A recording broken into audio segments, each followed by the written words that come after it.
42வது சங்கீதம். ஜீசஸ், ஹல்லேலூயா. 42வது சங்கீதத்தின் 9வது வசனத்தை வாசிக்க கேட்கலாம். சங்கீதம் 42:9. நான் என் கண்மலையாகிய தேவனை நோக்கி, ஏன் என்னை மறந்தி? சத்ருவினால் ஒடுக்கப்பட்டு நான் ஏன் துக்கத்துடனே திரிய வேண்டும் என்று சொல்லுகிறேன். கர்த்தருடைய பரிசுத்த நாமம் மகிமைப்படுவதாக. நேற்று காலையிலே இந்த ஃபாஸ்டிங் பிரேயருக்காக, வார்த்தைக்காக ஆண்டவர் சமூகத்தில் இருந்தபோது ஆண்டவர் இந்த கேள்வியை தான் உள்ள கொண்டு வந்தார். உடனே இந்த வசனம் எங்க இருக்குன்னு தேடினேன். நான் ஏன் துக்கத்துடனே தெரிய வேண்டும்? இதுதான் தாவீதினுடைய கேள்வி.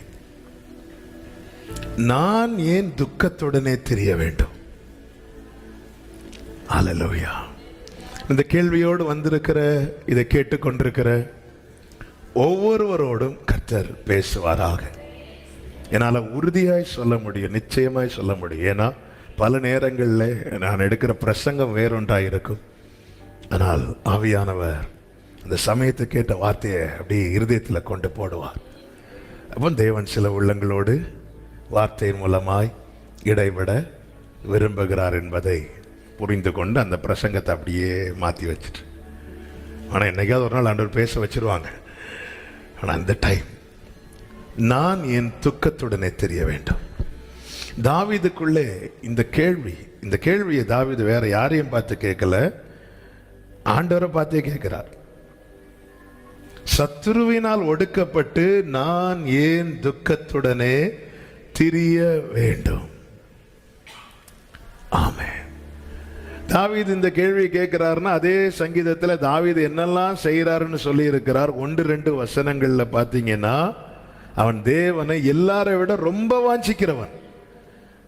மானானது நீரோடையை வாஞ்சிப்பது போல என் ஆத்மா என் தேவனே உம்மை காண என் உள்ளம்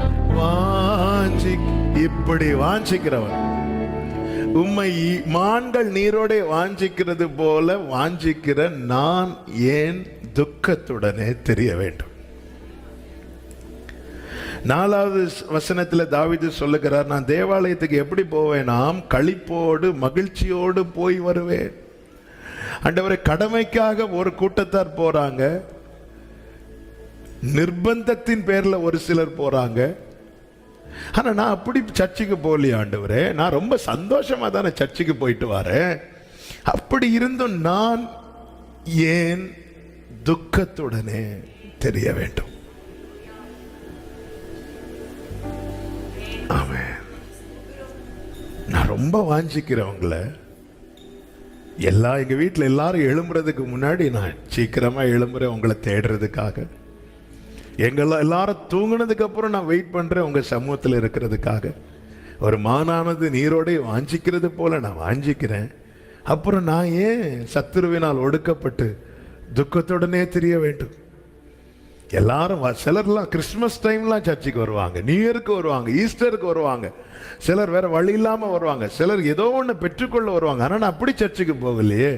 நான் மகிழ்ச்சியோடும் சந்தோஷத்தோடும் துதியோடும் அப்படிதான் நான் போயிட்டு வருவேன். அப்படி இருக்கும்போது நான் ஏன் துக்கத்துடனே தெரிய வேண்டும்? 5-11 வசனங்கள்ல சொல்லுகிறார், இன்னும் துதிப்பேன். இன்னும் துதிப்பேன்னா இப்போ துதிச்சிட்டு இருக்கிறார், இதுக்கு முன்னாடி துதிக்கிறார். ஆண்டவர், நான் உங்களுக்கு கொடுக்க வேண்டிய துதி பலியை நான் நிறுத்தவில்லையே, நான் துதித்து கொண்டுதானே இருக்கிறேன், இன்னும் துதிப்பேன் என்று தானே சொல்லுகிறேன். அப்படி இருந்தும் நான் ஏன் துக்கத்துடனே தெரிய வேண்டும்? நாம இப்படி கேட்கலனாலும் நம்முடைய கேள்விகள், அநேகருடைய கேள்விகள் இதுதான். ஆண்டவரே, உண்மையில என்ன மறந்துட்டீங்களா? ஆமா. ஏன் என்னை மறந்தீர்? சத்துருவினால் ஒடுக்கப்பட்டு நான் ஏன் துக்கத்துடனே திரிய வேண்டும்? இந்த கேள்விகளுக்கான பதிலை தான் கர்த்தர் இந்த நாளிலே நம்மோடு கூட பேசுகிறார்.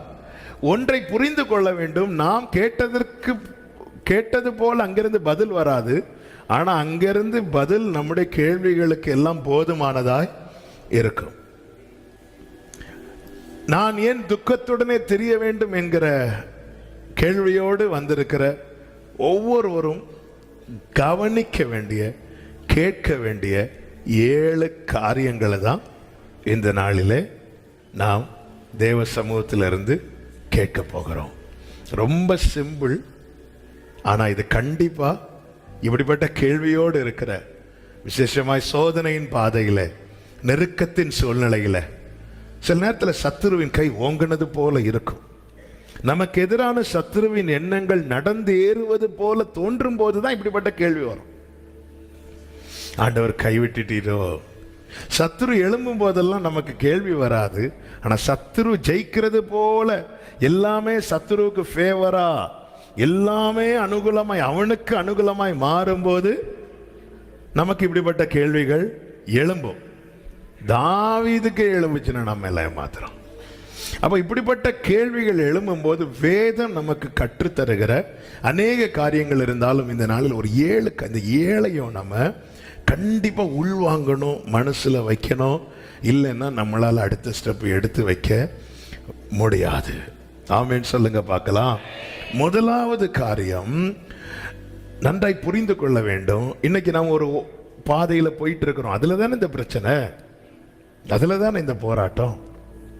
முதலாவது அறிந்து கொள்ள வேண்டிய, புரிந்து கொள்ள வேண்டிய காரியம் என்னவென்றால், வாழ்வின் பாதையை தீர்மானித்தது கர்த்தர். இத நீங்க நம்பினாலும் நம்பலைனாலும் நம்பிதான். ஆமென். God decides our course. ஆமென்.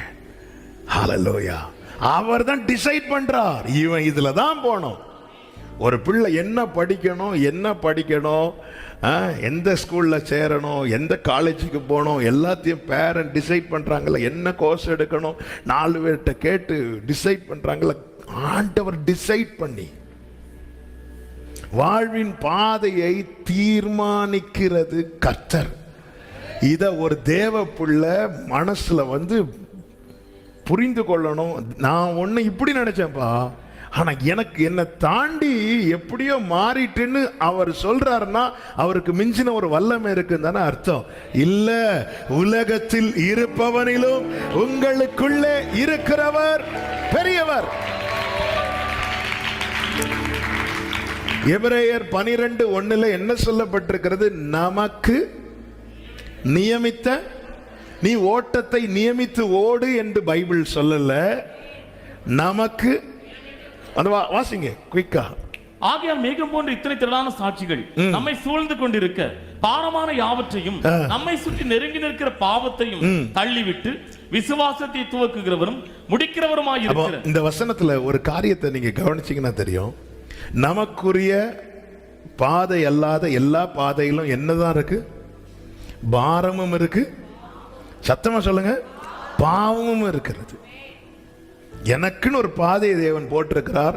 எனக்குரிய பாதை அல்லாத எல்லா பாதையிலும் பாரமும் இருக்கிறது, பாவமும் இருக்கிறது. நீ அதை தள்ளி விட்டு ஓடு, அதை தள்ளி விட்டு ஓடு, அதை தள்ளி விட்டு. அது இழுக்க பார்ப்பான் பிசாசானவன்.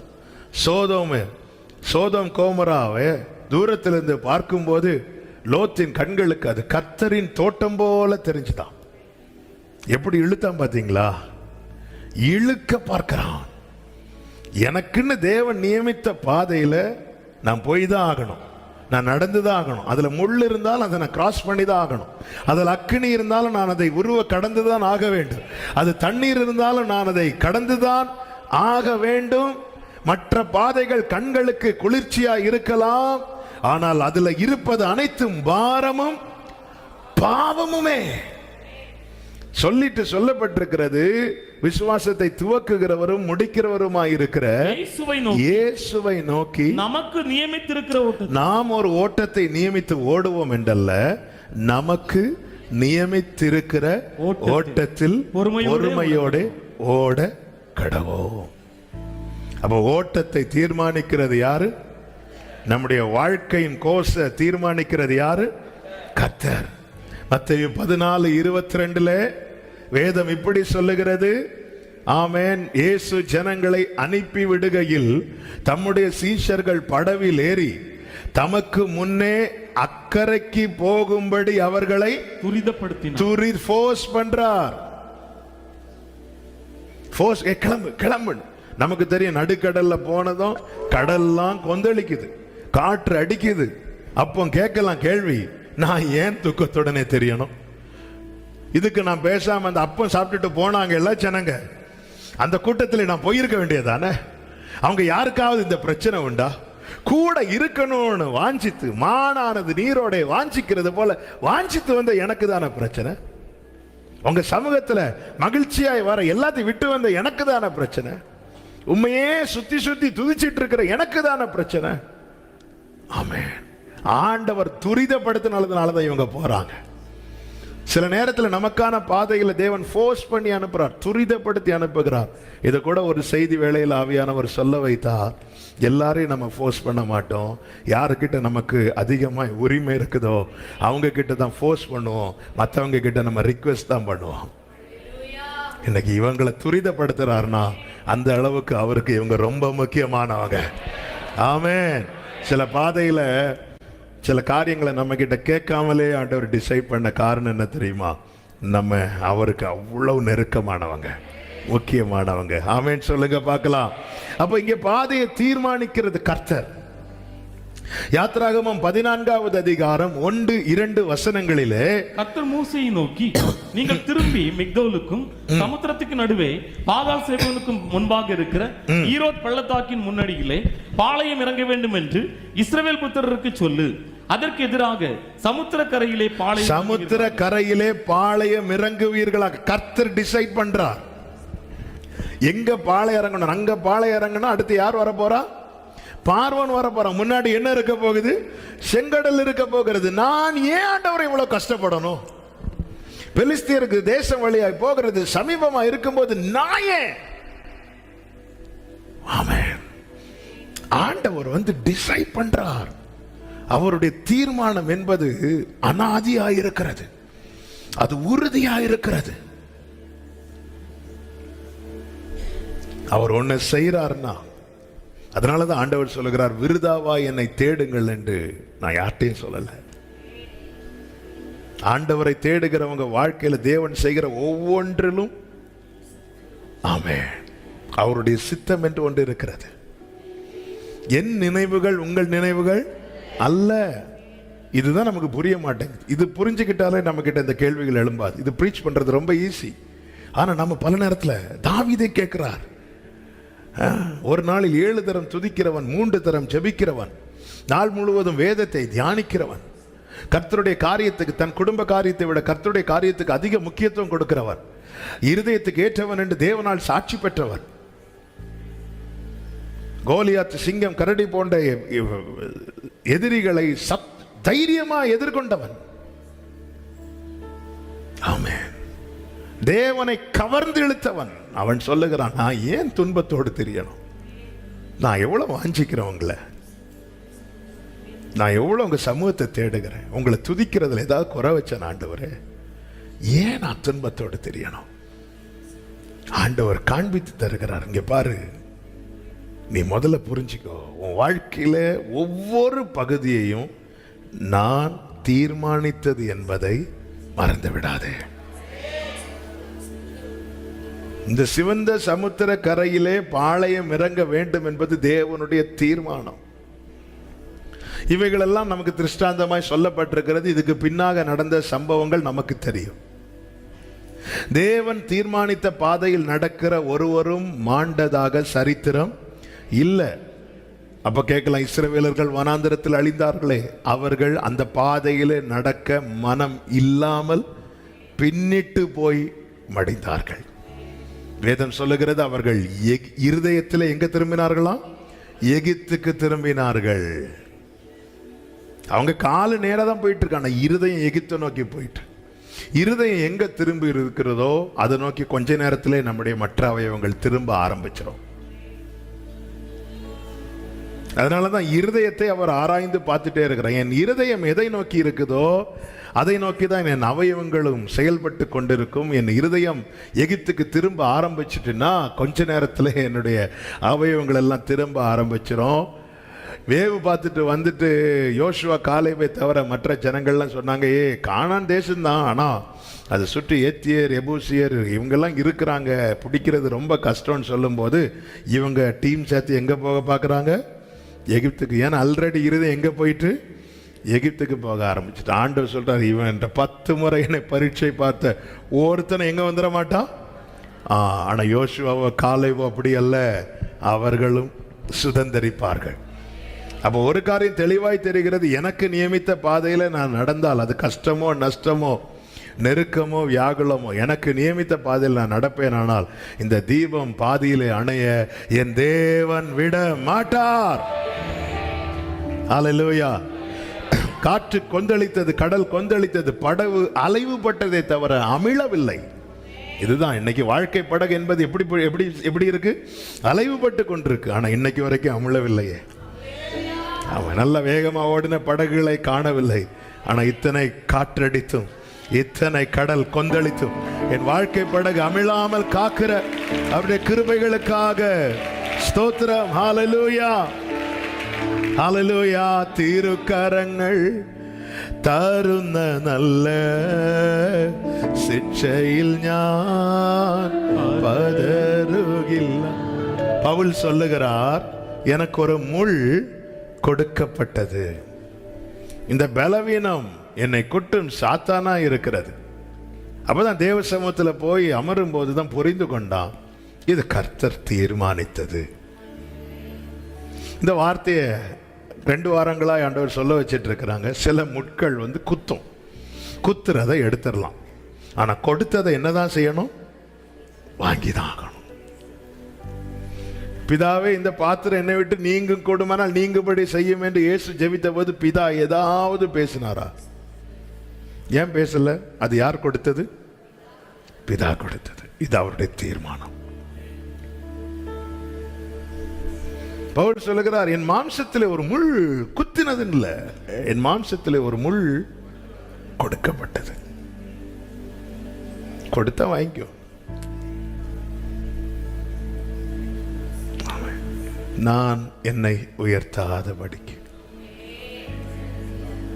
என் மாம்சத்தில் ஒரு முள். நம்மளை கூப்பிட்டு யாராவது முள்ள கொடுத்தா, என்ன மேத்யூ வாங்குவியா? வாங்க மாட்டேன். நான் வச்சுக்கோப்பா கொஞ்சம் முள். ஒரு முள் கொடுக்கப்பட்டது.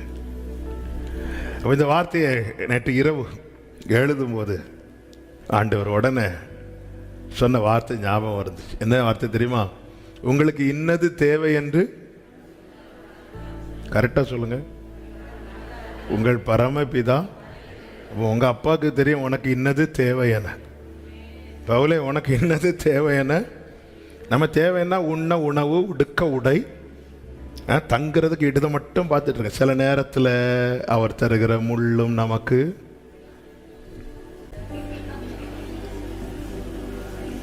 அது வேணா நீங்க வாங்கிக்கோங்க. எனக்கு என்னது தேவை என்று அறிந்திருக்கிறார்.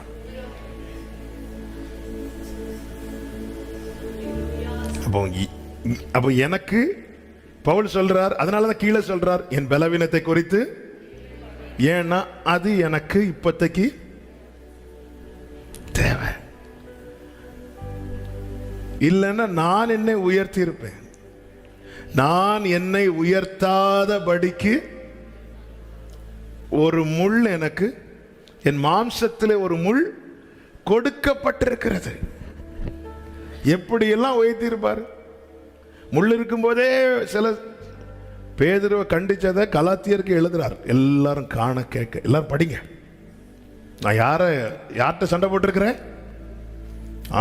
சீனியர் பாஸ்டர்ட்டையே சண்டை போட்டிருக்கிறேன். ஆமா, நான் உங்களை விட அதிகம் அந்நிய பாஷை பேசுகிறேன். நான் உங்களை விட அதிகமா. அது மாத்திரம் இல்ல, ஆண்டவர் ஒரு பெரிய காட்சியை காண்பித்து கொடுக்கிறார். 3வது வானத்துக்கு போய் பார்த்துட்டு வந்து அந்த இடத்துல தான் பவுல் எனக்கு வெளிப்படுத்தப்பட்ட அந்த வசனத்தை வாசிங்க, 2 கொரிந்தியர் 12:7. அன்றியும் எனக்கு வெளிப்படுத்தப்பட்டவைகளுக்குரிய எனக்கு வெளிப்படுத்தப்பட்டவைகளுக்குரிய மேன்மையின் நிமித்தம் நான் என்னை உயர்த்தாதபடிக்கு என் மாம்சத்திலே ஒரு முள் கொடுக்கப்பட்டிருக்கிறது. எனக்கு வெளிப்படுத்தப்பட்ட மேன்மை, abundance of the revelations, எனக்கு வெளிப்படுத்தப்பட்ட மேன்மை நிமித்தம் நான் என்னை உயர்த்தாதபடிக்கு என் மாம்சத்திலே ஒரு முள் கொடுக்கப்பட்டிருக்கிறது. அடுத்த வார்த்தை வாசிங்க. என்னை நான் உயர்த்தாதபடி. என்னை திரும்ப திரும்ப பவுல் 2 தடவை அந்த வார்த்தையை மென்ஷன் பண்றாரு. என்னை நான் உயர்த்தாதபடிக்கு அது என்னை குட்டும் சாத்தானுடைய தூதனாய் இருக்கிறது. அப்போ இந்த பலவீனம் எப்பெல்லாம் வந்து மேல நிக்குது, எங்கெல்லாம் நான் என்ன உயர்த்தணும்னு நினைக்கிறேனோ அந்த இடத்துல இந்த முள் வந்து என்னை நான் உயர்த்தாதபடிக்கு தடுத்துட்டு இருக்குது. இந்த வெளிப்பாடு பவுலுக்கு கிடைச்சது சொல்றார், என் பலவீனத்தை குறித்து நான். இல்லைன்னா முள்ளு குத்திச்சு பேதுருக்கு ஒரு லெட்டர் போட்டு ஜோமன்னு சொல்லியிருப்பார். நம்ம எல்லாம் கொடுக்கப்பட்டதை ஜெபத்துல நீக்கலான்னு பார்த்துட்டு இருக்கிறோம், நீங்க மாட்டேங்குது. தூண்களா எண்ணப்பட்ட பேதுரு, யோவான், யாக்கோபுக்கு ஒரு லெட்டர், இப்படி ஒரு மாம்சத்தில் ஒரு முள்ளு குத்திட்டு இருக்கு, நீங்க ஜெபம் பண்ணுங்க, ஃபாஸ்டிங் இருந்து ஜெபம் பண்ணுங்க. இல்ல இல்ல, நான் மேன்மை பாராட்டுகிறேன். தேவனுக்கு தெரியும் எப்படி நம்மை நடத்த வேண்டும் என. ஹல்லேலூயா. ஆனா ஆண்டவருடைய செயலை பாத்தீங்களா, பவுல முள்ள உதைக்க விடல, அதை ஸ்டாப் பண்ணிட்டு அவர் ஒரு முள்ள கொடுக்கிறார். பவுல் தமஸ்குக்கு போகிற வழியில கர்த்தர் அவனை சந்தித்து அவன்கிட்ட என்ன சொல்லுகிறார், முள்ளில் உதைக்கிறது, அதை ஸ்டாப் பண்ணிட்டார். முள்ள கொத்த விடல, முள்ள தேவன் கொடுக்கிறார். உலகம் கொடுக்கிற முள்ளு நம்முடைய ஓட்டத்தை பாதியில முடிச்சிடும். பரலோகம் முள்ள கொடுக்குதுன்னா அதை சந்தோஷமா வாங்குங்க. அப்படி வாங்கினவன் சாட்சி கொடுக்கிறார், நல்ல போராட்டத்தை போராடினேன், ஓட்டத்தை முடித்தேன். ஆண்டவருக்கு, அதாவது இதுதாங்க ஒரு நல்ல மனுஷனுடைய முடிவை பாருன்னு பைபிள் சொல்லுது. அந்த முடிவை பாரு, ஒரு வாழ்க்கையினுடைய முடிவு அதுதான் இருக்கு. அங்கதாங்க நமக்கு நித்தியமே ஓப்பன் ஆகுது. நம்ம நித்தியமா மகிழ போறோமா, நித்தியமா அழ போறோமாங்கிறது அந்த முடிவிலிருந்து ஓப்பன் ஆகுது. ஒரு தேவ பிள்ளைங்க, தேவனை சார்ந்து கர்த்தருக்குள் மரிக்கிறவங்களுடைய முடிவை பார்த்தீங்கன்னா நல்ல சமாதானமா இருக்கும், ஒரு நிறைவு. அவங்கள பார்த்தாலே, நம்ம அழனோன்னு கிட்ட போய் பார்த்தாலே அழ தோணாது. அழனோன்னு போவோம், அப்படி பார்த்தா நமக்கு அந்த ஒரு சமாதானத்தை நம்மளால வந்து ஃபீல் பண்ண முடியும். அதான் தேவன் கொடுக்கிற இளைப்பாறுதல், அந்த முடிவு. அதுக்கு என்ன தேவைன்னா, எனக்குன்னு ஒரு கோர்ஸை கத்த நியமித்து இருக்கிறார்ல, அதுல நான் நடந்துதான் ஆகணும். தேவன் தீர்மானிக்கிறார். திருக்கரங்கள் தருന്ന நல்ல ശിക്ഷയിൽ ഞാൻ പതറുകില്ല, മക്കളെങ്കിൽ ശാസനകൾ, മക്കളെങ്കിൽ ശാസനകൾ, സ്നേഹത്തിൻ പ്രകാശനങ്ങൾ, സ്നേഹത്തിൻ. நேரம் போகிறதுனால அடுத்த காரியத்தை, இரண்டாவதாக, எல்லா சோதனையிலும் தேவ திட்டமும் நமக்கான நன்மையும் உண்டு. எல்லா சோதனையிலும் தேவனுடைய பர்பஸ், தேவனுடைய திட்டம் இருக்கிறது. அதுல நமக்கான நன்மை இருக்கிறது. இன்னும் சொல்லணும்னா, தேவன் நடத்துகிற பாதையில தீமை அல்ல, நன்மை மட்டுமே இருக்கிறது. ஆமீன் சொல்லுங்க பார்க்கலாம். 145வது சங்கீதம் 17வது வசனத்துல நம்முடைய ஆண்டவரை குறித்து வேதம் இப்படி சொல்லுகிறது, கர்த்தர் தமது வழிகளில் எல்லாம், கர்த்தர் கர்த்தர் தமது வழிகளில் எல்லாம் நீதி உள்ளவரும் தமது கிரியைகளில் எல்லாம் கிருபை உள்ளவருமாய் இருக்கிறார். கர்த்தர் தமது வழிகளில் எல்லாம் நீதி உள்ளவராம். The Lord is righteous in all his ways. அப்போ நீதி தவறி அவர் ஒண்ணுமே செய்ய மாட்டார். ஒரு தேவ பிள்ளைக்கு அதெல்லாம் புரிந்து கொள்ள வேண்டிய அடுத்த காரியம் என்னன்னா, இதை இப்படி சொல்ல விரும்புகிறேன், a good God can never plan a bad things. ஒரு நல்ல தேவன் ஒரு நாளும் தீமையான காரியத்தை திட்டம் பண்ண மாட்டார். ஏன்னா கர்த்தர் தமது வழிகளில் எல்லாம் நீதி உள்ளவர். அப்ப என்ன இப்படி நடத்துற விஷயத்துல அவர் எனக்கு ஒரு அநீதியும் செய்யல. அப்படி ஒரு அநீதியும் செய்யாம இருக்கும் போது நான் அவர்கிட்ட எப்படி கொஸ்டின் பண்ண முடியும்? என் தேவன் நீதி உள்ளவர். அப்போ பாருங்க, சத்ருவினால் நான் ஒடுக்கப்பட்டு நடக்கிறேன்னா அப்ப அந்த இடத்துல நமக்கு எப்படி தோணும்னா, ஆண்டவர் யாருக்கு சப்போர்ட் பண்றாங்க? சத்ருவுக்கு சப்போர்ட் பண்றது மாதிரி தோணும். ஆனா வேதம் சொல்லுகிறது அப்படி இல்லப்பா, அவர் நீதி உள்ளவர். ஒன்னு ரெண்டு காரியத்தில் இல்ல, தமது எல்லா வழிகளிலேயும், எல்லா வழிகள். அப்ப இதுல கர்த்தர் தம்முடைய நீதியை விளங்க பண்ண போகிறார். ஆமென். அதே தாவீதை வச்சு பாட வைக்கிறார். என்ன பாட வைக்கிறார்? நான் மரண இருளின் பள்ளத்தாக்கில் நடந்தாலும் பொல்லாப்புக்கு பயப்படேன், தேவரீர் என்னோடு கூட இருக்கிறீர், உமது கோல் உமது தடியும் என்னை தேற்றும், என் சத்துருக்களுக்கு முன்பாக எனக்கு ஒரு பந்தி ஆயத்தப்படுத்தி என் தலையை ஆயத்தம். ஒரு பக்கம் ஆயத்தமாக்கப்படுகிறது, இன்னொரு பக்கம் மரண இருளின் பள்ளத்தாக்கின் வழியே ஒருவன் நடத்தப்பட்டு கொண்டிருக்கிறான். இங்க ஆயத்தமாய் முடிஞ்சதும் அவனை கொண்டு வந்து நிறுத்துறதும் கரெக்டா இருக்கும். ஹல்லேலூயா. ஆயத்தமாக்கும் போது சத்துருக்கள்லாம் நினைச்சிட்டு இருப்பாங்க, இது நமக்கு தான், இது நமக்கு தான், இது நமக்கு தான், இது நமக்கு தான், நம்ம தவிர வேற யார் வர போறா? அதோனி அப்படிதான் நினைச்சிட்டு இருந்தான். அடுத்த ராஜா யாரு தான்? நான் தான், நான் தான். ஆனா அவனுக்கு தெரியல, அங்க ஒருவன் ஆயத்தமாக்கப்பட்டு கொண்டிருக்கிறான். ஆயத்தமாக்கப்பட்டு முடிந்ததும் அதோனியா இருப்பான்னு பார்த்தா சாலமோன் வந்து இருக்கிறான். இதுதான் தேவனுடைய நீதி. தேவனுடைய திட்டத்தில் தீமை கிடையாது. பக்கத்தில் இருக்கிறவங்களை பார்த்து சொல்லுங்க, தேவனுடைய திட்டத்தில் தீமை கிடையாது. அதனாலதான் இஸ்ரவேலர்கள் பாடின பாட்டுல பிரதானமாய் நிற்கிற வார்த்தை என்ன தெரியுமா? கர்த்தர் நல்லவர். ஆண்டவர் ஒருபோதும் தீமையான காரியத்தை திட்டம் பண்ண மாட்டார். என் கர்த்தர் நல்லவர், கர்த்தர் நல்லவர், என் தேவன் பெரியவர். கர்த்தர் நல்லவர், நம் தேவன் பெரியவர், பெரியவர், பரிசுத்தர், நிறைந்தவர், உண்மை உள்ளவர், பெரியவர், பரிசுத்தர், உண்மை உள்ளவர். பிரியமானவர்களே, அவர் நல்லவர் மட்டுமாங்க, தேவன் அன்பாகவே, இப்படி அன்பே உருவான கர்த்தர் நம்மை குறித்து தீமையான காரியத்தை பிளான் பண்ணுவாராங்க. ஆமென்.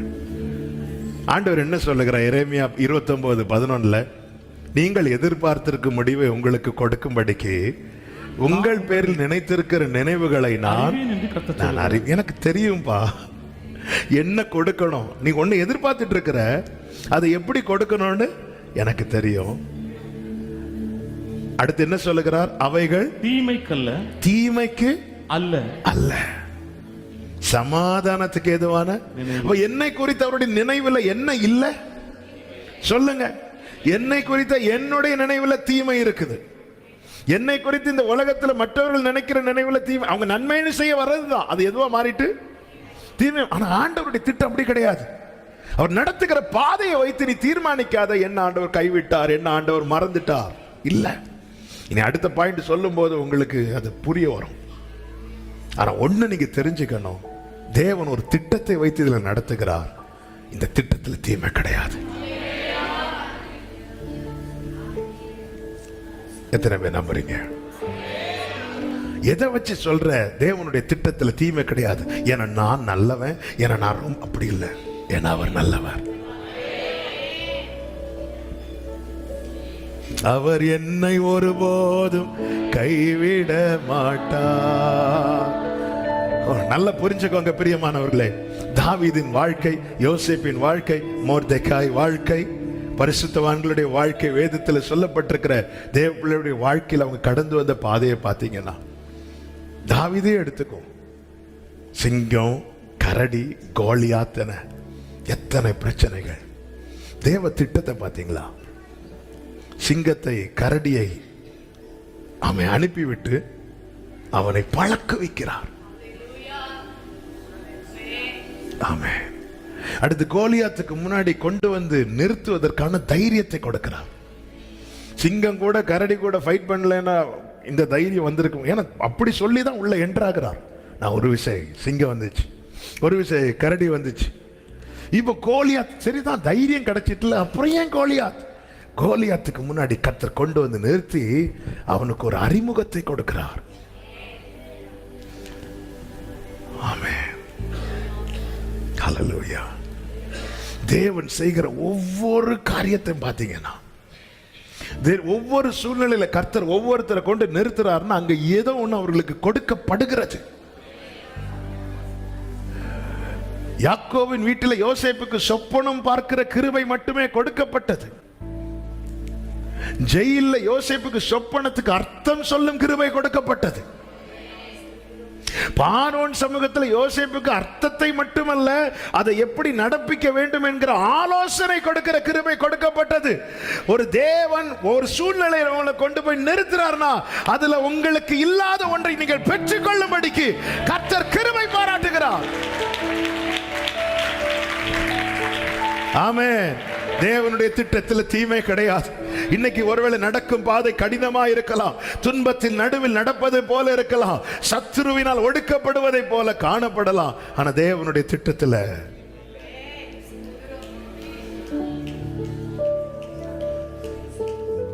ஆமென் சொல்லுங்க. தேவனுடைய திட்டத்தில் தீமை கிடையாது. மொர்தெக்காய் எல்லாம் மகா போன வாரம் தியானித்தோமே, மகா துயர சத்தமா அழுதான். அடுத்த செகண்ட் அழுக ஸ்டாப் ஆகல. அந்த பாதையை அவன் கடந்து வருகிறான். அந்த பாதையை அவன் கடந்துதான் ஆகணும். இது தேவன் தீர்மானிக்கிறார். அப்படி வந்தாதான். அந்த தேவனுடைய திட்டத்தை பார்த்தீங்களா? ஆமான் என்கிறவன் எழும்புறதுக்கு முன்னாடி எஸ்தரை உள்ள கொண்டு போயிட்டார். பார்த்தீங்களா? ஆமான் எழும்புனதுக்கு அப்புறம் எஸ்தர் போகிறதுக்கு வாய்ப்பு உண்டான வாய்ப்பே இல்லை. ஏன்னா ஆல்ரெடி அந்த சட்டத்தை வாங்கிட்டாங்க. யூதர்களுக்கு எல்லாரையும் அழிக்கும்படியான சட்டத்தை வாங்கிட்டான். ஆனா இப்படி ஒரு பிசாசானவன் நமக்கு எதிரான காரியத்தை யோசிக்கிறதுக்கு முன்னாடியே தேவன் அதற்கு அனுகூலமான காரியத்தை செட் பண்ணி வச்சிருவார். சில காரியங்கள் சம்பந்தமே இல்லாம நடக்கிறது மாதிரி இருக்கும். என்ன சம்பந்தமே இல்லாம நடக்கும்? நல்ல ராணி வஸ்தி, வஸ்திக்கும் ராஜாவுக்கு இடையில குஸ்தி, அவ்வளவுதான். வஸ்தி இப்படி ஒரு நல்ல, எல்லாருக்கும் முன்னாடியெல்லாம் ஆட முடியாதுன்ட்டான். அப்படியா சப்பா இவ்வளோ தள்ளு, அடுத்து ஒரு நல்ல ஒரு ராணியா ஒருத்தியை தெரிந்தெடுத்துட்டு வான்னு சொல்லும்போது தேடும்போது தான் இது முதல் 2 அதிகாரங்களில் நடக்குது. எஸ்தர் உள்ள வராங்க. உள்ள வந்ததும் எல்லா பெண்களோடு கூட அரண்மனையில் அவளும் ஒரு இடத்துல உட்கார்ற. அவளுக்கான டேர்ன் இன்னும் வரல, ஒண்ணுமே வரல. ஆனால் ஆண்டவர் எப்படி அவளை உள்ள கொண்டு போயிட்டா பார்த்தீங்களா? என் தேவனுடைய திட்டத்தில் தீமை இருக்காது. தீமை இருக்கும், ஆமானுக்கு தீமை இருக்கும், சாத்தானுக்கு தீமை இருக்கும். ஆனா இரத்தத்தால் மீட்கப்பட்ட பிள்ளைகளுக்கு, இரத்தத்தால் மீட்கப்பட்ட தேவ பிள்ளையே, தேவ திட்டத்தில் உனக்கு தீமை கிடையாது. ஆமென். ஹல்லேலூயா, ஹல்லேலூயா. சத்துரு நமக்கு எதிரான காரியத்தை யோசிக்கிறதுக்கு முன்னாடி, சரி இப்போ அடுத்த கேள்வி உங்கள்கிட்ட கேட்கிறேன். ஏரோது பிள்ளைகளை கொலை செய்யணும்னு பிளான் பண்ணதுக்கு அப்புறமா கர்த்தர் யோசேப்பிட்ட தட்டி எழுப்பி நீ பிள்ளைய கொண்டுட்டு போன்னு சொன்னாரா, இல்ல அவன் யோசிக்கிறதுக்கு முன்னாடியே கர்த்தர் போன்னு சொன்னாரா? கரெக்டா சொல்லணும். எந்த சத்தம் நிறைய கேட்குன்னு சொல்லிட்டு வாயசைக்க கூடாது. மத்தேயு சுவிசேஷம் 2வது அதிகாரம்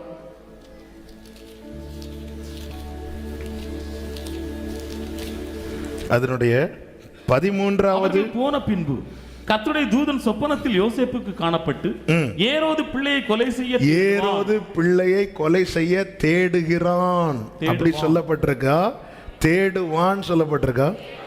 அப்போ என்ன அவன் பிளான போடல, அதுக்கு முன்னாடி ஆண்டவர் சேஃப் ஆக்கிட்டார். சொல்லுங்க, என் தேவன் பெரியவர். ஹல்லேலூயா. என் தேவன் பெரியவர். நீ கீழே படிச்சீங்கன்னா தெரியும். 16வது வசனம்.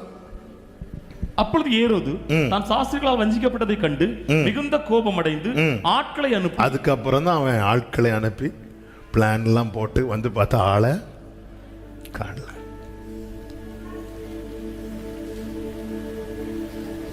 ஆண்டவர் எப்படி நம்மை பாதுகாக்கிறார். பிரச்சனை தான். ஆனா வாழ்க்கையில இப்படி ஒரு காரியத்தை கர்த்தர் தீர்மானித்து இருக்கிறார். நீங்க அடுத்த வசனம் படிச்சீங்கன்னா தெரியும். ஏசாயா தீர்க்கதரிசியினால், அந்த வசனம் தானே வாசிங்க. எரேமியா தீர்க்கதரிசியினால் உரைக்கப்பட்டது அப்பொழுது நிறைவேறி. அப்போ உரைக்கப்பட்டது தானே நடக்குது. சொல்லுங்க, என் வாழ்க்கையில நடப்பது ஏரோதினால் குறிக்கப்பட்டதல்ல, தேவனால் குறிக்கப்பட்டது. எந்த பாதையையும் தாண்டிடுவே, எந்த சூழ்நிலையும் உங்க கரம் இருக்க, உங்க கரம் இருக்க. ஆமென். உங்க கரம். நல்லா புரிஞ்சுக்கோங்க, தேவன் தம்முடைய வழிகளில் எல்லாம் நீதி உள்ளவராயிருக்கிறார். வழிகளில் என்ன தேவன் ஒரு பாதையில நடத்துறாருன்னா அதுல எனக்கு தீமை ஒண்ணுமே செய்ய மாட்டார். ஆனா கடக்கிறது வரை கொஞ்சம் கஷ்டமா தான் இருக்கும். கடக்கிறது. அதனாலதான் தீயையும் தண்ணீரையும் கடந்து வந்துட்டீங்கல்ல. மூன்றாவதாக யோவான் 19:10-11 வசனங்கள்.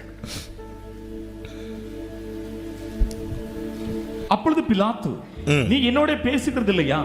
உன்னை சிலுவையில் அறைய எனக்கு அதிகாரம் உண்டென்றும் உன்னை விடுதலை பண்ண எனக்கு அதிகாரம் உண்டென்றும் உனக்கு தெரியாதா என்றான். இயேசு பிரதியுத்தரமாக பரத்திலிருந்து உமக்கு கொடுக்கப்படாதிருந்தால், இந்த வார்த்தையை நல்ல கவனிங்க, பரத்திலிருந்து உமக்கு கொடுக்கப்படாதிருந்தால் என்மேல் உமக்கு ஒரு அதிகாரமும் இராது. என்மேல் உமக்கு ஒரு அதிகாரமும் இராது. இப்ப பிலாத்து இருக்கிறாரு, ஒரு அதிகாரம் உள்ள ஒரு உயர்ந்த ஸ்தானத்தில் இருக்கிறார். எல்லாரும் பிலாத்துக்கு முன்னாடி இயேசுவை பிடிச்சு கொண்டு வராங்க. இயேசுவின் நிச்சயத்தை பார்த்தீங்களா? பிலாத்து அவரை விடுதலை செய்ய மனதா இருக்கிறானா? அப்பொழுது இயேசு சொல்றாரு, பரத்திலிருந்து கொடுக்கப்பட்டால் ஒழிய உமக்கு கொடுக்கப்படாதிருந்தால் என் மேல ஒரு அதிகாரம் உமக்கு. சில நேரத்தில் சத்துருக்கள் நெருக்கிறாங்கன்னா அவர் அனுமதித்தது. மூன்றாவது புரிந்து கொள்ள வேண்டிய காரியம் என்ன தெரியுமா? அவர் அனுமதிக்காமல் எதுவுமே நடக்காது. எனக்கு முன்பாக இருக்கிற சிங்காசனத்தில் இருக்கிற பிலாத்துவானாலும் சரி, ஏரோதுவானாலும் சரி, என்ன டிசைட் பண்ண வேண்டும் என்பதை தீர்மானிக்கிறவர். இதற்கு மேலே ஒரு சிங்காசனத்தில் ஒருவர் வீற்றிருக்கிறார், அவரே தீர்மானிக்கிறார். பிலாத்து சொல், நான் நினைச்சா காப்பாற்ற முடியும் தெரியுமா? இல்ல, பரத்திலிருந்து உனக்கு கொடுக்கப்படாதிருந்தால். இப்படிதான் எனக்கு அப்பா எழுதி இருக்கிறாங்கன்னா, பிலாத்துவே நீங்க தலைகீழா நின்னாலும் கதை நடக்காது.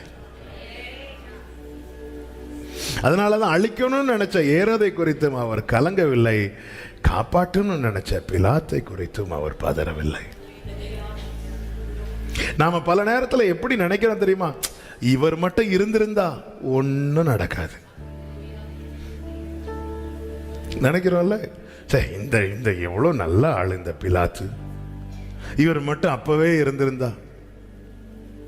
பரத்திலிருந்து உமக்கு கொடுக்கப்படாதிருந்தால், இது பரத்திலிருந்து வெளிப்பட்ட கட்டளை, நான் சிலுவையில் அறையப்பட வேண்டும் என்று. இப்படி கொடுக்கப்படாதிருந்தால் நீங்க என்ன நினைச்சாலும் என ஒண்ணும் பண்ண முடியாது. இதுதான் ஒரு தேவ பிள்ளையினுடைய நம்பிக்கை. என் தலையிலிருந்து ஒரு முடி விழணும்னா கூட அது தேவனுடைய சித்தப்படிதான் நடக்கும்.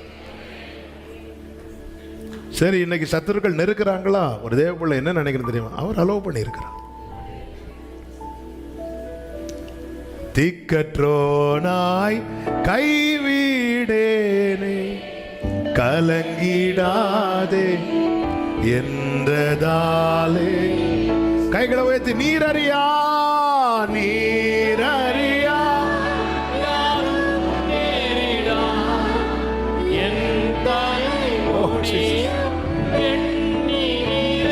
நீரறியா நீரறியா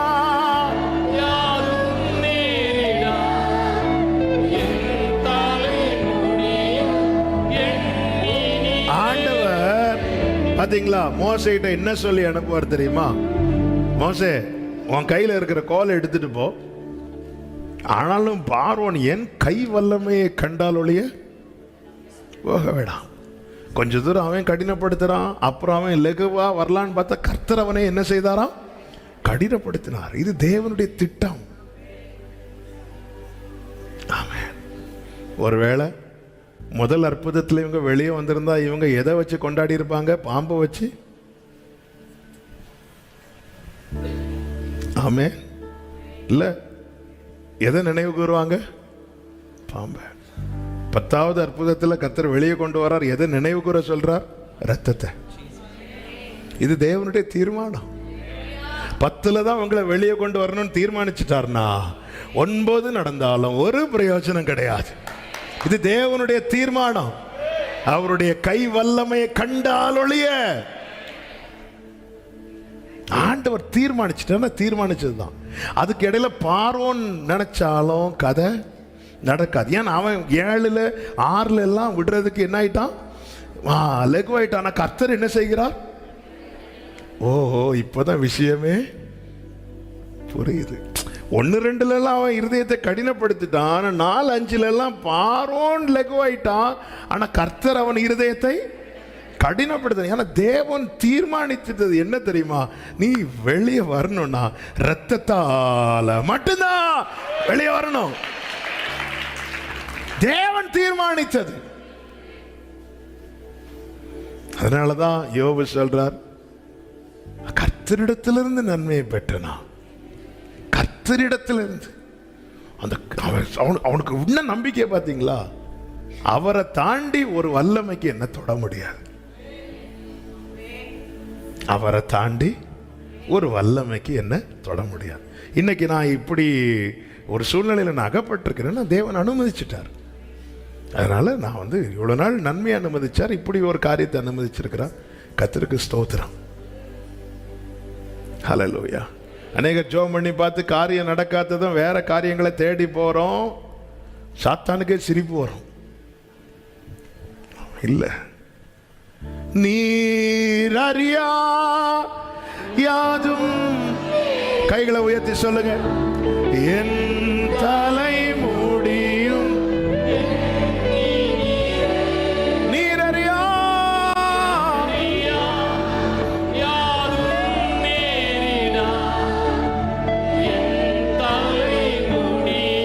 பிரியமான கர்த்தருடைய பிள்ளைகளை, கொஞ்சம் உங்க வாழ்க்கையை திரும்பி பாருங்க.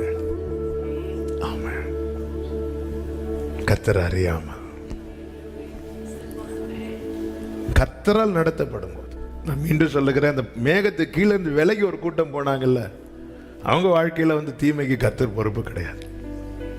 நான் சொல்லுகிற வார்த்தையெல்லாம் கர்த்தரால் நான் நடத்தப்படுறேன். இந்த பாதை கர்த்தர் என்ன ஓட விட்டு இருக்கிறார், நான் அதை அக்செப்ட் பண்ணி போறேன்.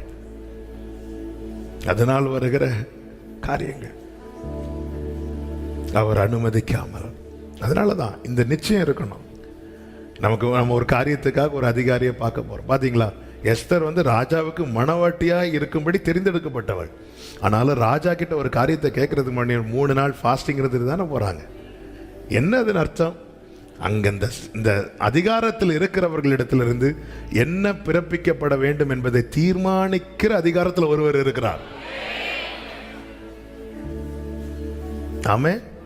இதுதான் வேதம் நமக்கு காண்பித்து தரு. நமக்கு மேல ஒருத்தங்க இருக்கிறாங்க, இப்படி நமக்கு ஃபேவரா பேசினா நல்லா இருக்குமேன்னு தோணும். உடனே நம்ம அவங்கள ப்ளீஸ் பண்ணுவதை விட்டு அவங்களுக்கு மேல ஒருத்தர் இருந்து, பைபிள் என்ன சொல்லுது? ராஜாக்களின் இருதயம் யார் கையில இருக்குதான்? கர்த்தருடைய கையில் இருக்கிறது.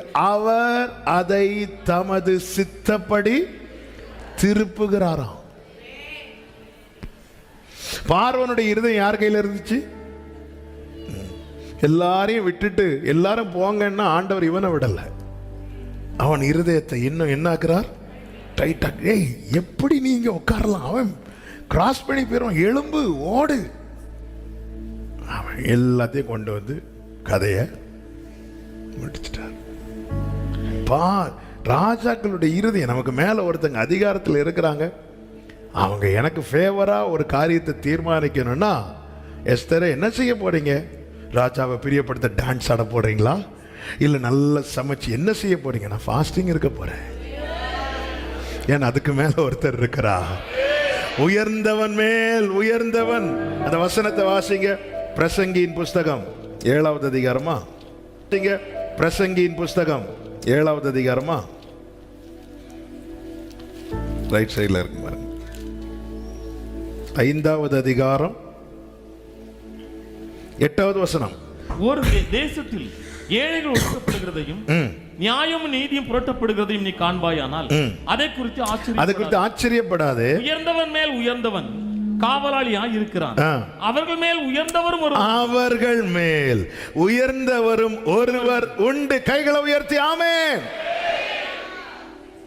உயர்ந்தவன் மேல் உயர்ந்தவன் காவலாளியா இருக்கிறான்பா. அவர்கள் மேல், அந்த அவரை தான் நோக்கி பார்க்கணும். அவர் அறியாமலும் அவர் அனுமதிக்காமலும் எதுவுமே நடக்காது. 4வதாக ஏசாயா 43:2. நீ தண்ணீர்களை கடக்கும் போது நான் உன்னோடு இருப்பேன், நீ ஆறுகளை கடக்கும் போது அவைகள் உன்மேல் புரளுவதில்லை. 4வதா இப்படிப்பட்ட கேள்விகள் எழும்பும் போது ஒரு தேவ பிள்ளை அறிந்து கொள்ள வேண்டிய காரியம் என்ன தெரியுமா? அவர் என்னை கைவிட மாட்டார். அவர் என்னை கைவிட மாட்டார். கைவிட மாட்டார், கைவிட மாட்டார், கைவிடவே இந்த வேதத்தினுடைய அழகு என்ன அப்படின்னா, ஒரு வாக்குத்தத்தம் இருக்குன்னா அது இன்னொரு இடத்துல நிறைவேற்றி காண்பிப்பதையும் பார்க்க முடியும். இந்த வசனத்திலேயே தண்ணீரை கடக்கும் போது அக்கினியில் நடக்கும் போது என்று சொல்லப்பட்டிருக்கிறது. ஆமென். தண்ணீரை சீஷர்கள் கடக்கும் போது ஆண்டவர் கூட வந்து நின்றார். பார்த்தீங்களா? அக்கினியில சாத்ராக் மேஷாக் ஆபேத்நேகோ நடக்கும் போது அவரும் கூட வந்து நின்றார். பார்த்தீர்களா? தேவன் நிமித்தம், அவருடைய நாமத்து நிமித்தம் ஒரு காரியம் நம்முடைய வாழ்க்கையில ஒரு அக்கினியோ தண்ணீரோ அனுமதிக்கப்படும் போது ஒரு தேவ பிள்ளை என்ன புரிந்து கொள்ள வேண்டும் என்றால், அவர் என்னை கைவிட மாட்டார். நம்முடைய ஜெபம் என்னவா இருக்குன்னா, ஆண்டவர் இந்த தண்ணீர் வேண்டாம், இந்த அக்கினி வேண்டாம். ஆண்டவர் என்ன சொல்ல, நீ தண்ணீரை கடக்கும் போதுன்னா நான் தீர்மானிச்சுட்டேன், நீ என்னதான் ஆகணும்? தண்ணீரை கடந்துதான் ஆகணும். ஆனா ஆண்டவர் என்ன பிராமிஸ் பண்றாரா? நான் கூட இருப்பேன். தண்ணீரை கடக்கும் போது நான் கூட இருப்பேன். அக்கினியில் நடக்கும் போது, நாங்கள் ஆராதிக்கிற தேவன் எங்களை தப்புவிக்க வல்லவராக இருக்கிறார் சொல்லும் போது அக்கினி அணையும் பார்த்தா அக்கினி இன்னும் 7 மடங்கு எரியுது. இது தேவனுடைய தீர்மானம். ஆனா கர்த்தர் பிராமிஸ் பண்றார், நான் கூட இருப்பேன். அதாவது ஆண்டவர் பிரமாணங்களை கொடுக்கும் போது அதுல ஒரு பிரமாணம் என்ன அப்படின்னா, ஒருவன் அக்கினியை கொளுத்தினான் என்றால், அந்த வசனம் எடுத்த வாசிங்க, எனக்கு ரெஃபரன்ஸ் சரியா தெரியல. ஒருவன் அக்கினி கொளுத்தும் போது அந்த அக்கினியினால் ஒரு சேதம் உண்டாச்சுன்னா, அந்த அக்கினியை கொளுத்தினவனே அதற்கு ஓகே. இப்போ ரெஃபரன்ஸ் தேடிட்டு இருந்தால் அடுத்த பாயிண்ட் விட்டுருவோம்.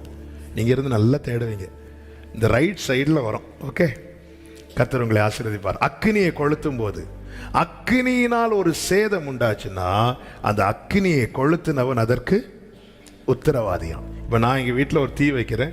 தீ வைக்கும்போது அந்த தீயினால் பக்கத்து வீட்டில் யாருக்காவது ஏதாவது டேமேஜ் ஆச்சுன்னா, நான் வைக்கிற தீயினால் எனக்கு ஒரு அவசியத்துக்கு நான் தீ வைக்கிறேன், அதனால யாருக்காவது ஏதாவது சேதம் வந்துச்சுன்னா, அந்த தீ வச்ச ஆளு அதுக்குள்ள முழு பொறுப்பையும் எடுத்துக்கணும்.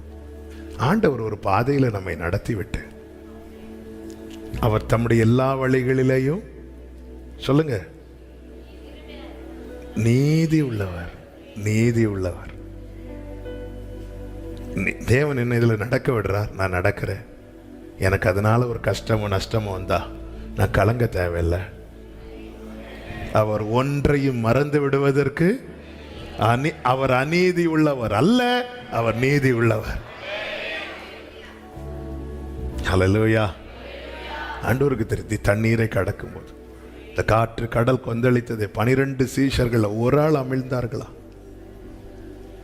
அக்கினி எரிந்ததே 3 பேர் தூக்கி போட்டாங்களா? ஒரு ஆள் மடிந்தார்களா? சரி பரவாயில்லப்பா, 2 பேரையாவது காப்பாற்ற முடிஞ்சது. அப்படி அல்ல. வேதம் சொல்லுகிறது அவர்களுடைய முடி கூட கரகவில்லை. ஆண்டவர் கைவிட மாட்டார். 5வதாக அறிந்து கொள்ள வேண்டிய காரியம் என்ன தெரியுமா? 1 கொரிந்தியர் 10:13. அதுதான் திராணிக்கு மேலாக சோதிக்கப்பட. அந்த வசனத்தை வாசிங்க. மனுஷனுக்கு நேரிட சோதனை இல்லாமல் வேற சோதனை உங்களுக்கு நேரிடவில்லை. வேற சோதனை அனுமதிக்க மாட்டார். எல்லாரும் சொல்லுங்க. எனக்குன்னு தேவன் குறித்திருக்கிறார். எனக்கு என்னுடைய திராணி அவருக்கு தெரியும். அதை தாண்டின வேற சோதனையை கர்த்தர் அனுமதிக்க மாட்டார். காரணம் தேவன்.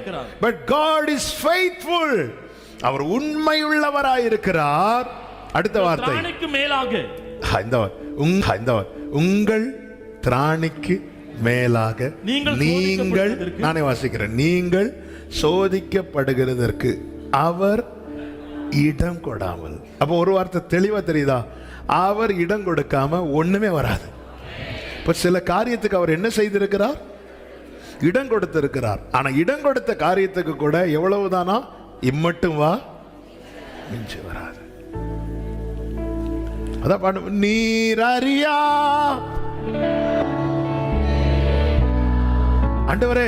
ஆண்டவர் சொல்லி நான் செய்யக்கூடாது வரக்கூடாது தான் பண்ண, என்னால முடிஞ்ச அளவுக்கு நான் ட்ரை பண்ணேன்.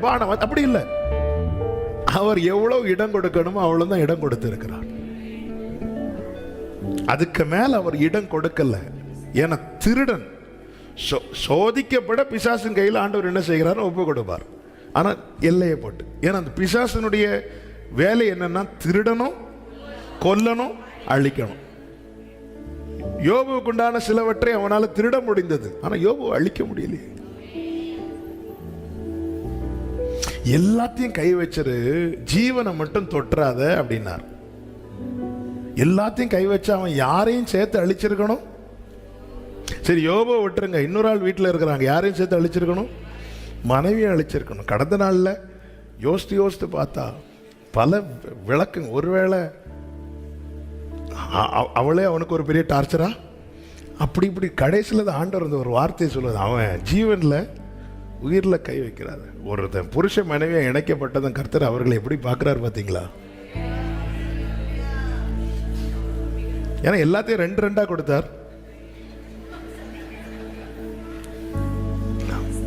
ஒருவேளை யோபு சொல்லியிருப்பார், ஆண்டவரே மறுபடியுமா? இல்ல, பயப்படாதீங்க, இடுக்க மறுபடியும் ஜீவன். ஆண்டவர் அதை ஒன்னா பார்க்கிறார் பார்த்தீங்களா? தேவன் இணைத்ததை. எனக்கு கடந்த 2 வாரத்துக்கு முன்னாடி அதை மெடிடேட் பண்ண வச்சாங்க. அதனால அப்படி ஞாபகத்தில் வந்ததுனால சொல்றேன். இல்லைன்னா எல்லாத்தையும் தொட்டிருக்கணும். பிள்ளைகளை தூக்குறோம், எல்லாத்தையும் கை வச்சாச்சு, மனைவியை தொடலை. ஏன்னா ஆண்டவர் சொல்ற அவன் ஜீவன்ல கை வச்சான்.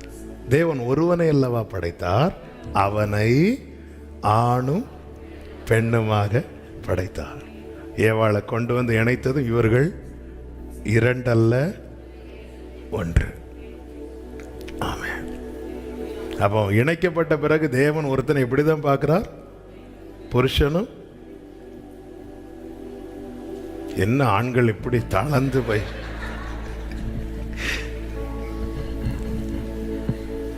வேற வாய்ப்பே கிடையாது, வேற வழியே கிடையாது. பரலோகத்துக்கு யார் கூட தான் போகணுமா? வாசிங்க 1 பேதுரு. சில சொல்லு அந்த வசனத்தெல்லாம் காட்டி தராதீங்க பிரதர். 3வது அதிகாரம் 7வது வசனம். அந்தபடி புருஷர்களே வாசிங்க. கரெக்ட் தான். மனைவியானவள் பலவீன பாண்டமா இருக்கிறபடி, வாய்ஸ் எல்லாம் தடுமாறுது. மனைவியானவள் பலவீன பாண்டமா இருக்கிறபடினால் உங்கள் ஜெபங்களுக்கு தடை வராதபடி நீங்கள் விவேகத்தோட அவர்களுடனே வாழ்ந்து. இந்த வார்த்தையை உங்களுடனே கூட அவர்களும் நித்திய ஜீவனாகிய கிருபையை சுதந்தரித்துக் கொள்ளுகிறவர்களானபடியினால் செய்ய வேண்டிய கனத்தை உங்களுடனே கூட. சில நினைக்கலாம் அங்க போயாவது நிம்மதியா இருக்கலாம் பார்த்தா,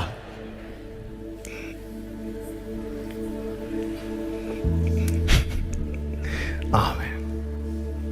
ஓகே, நம்ம விஷயத்துக்கு வரும். திராணிக்கு மேலாக பாருங்க சகோதரர்கள் எவ்வளவு சந்தோஷமா பாடுறாங்க. ஆமென். கர்த்தர் நல்லவர். ஆமென். அப்ப ஆண்டவர் ஒரு எல்லையை போடுறாரு. இவ்வளவுதான், அதுக்கு மேல முடியாது.